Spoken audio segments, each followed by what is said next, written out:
లోకం ఒక మాయని తెలుసుకున్నాను, ఏది నా సొంతం కాదనుకున్నాను.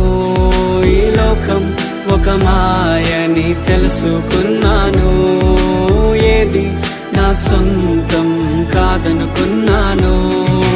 తప్పిపోయిన కుమారుని నేనైతే, నా కొరకై నిరీక్షించే తండ్రి నా యేసు. తప్పిపోయిన కుమారుని నేనైతే, నా కొరకై నిరీక్షించే తండ్రి నా యేసు.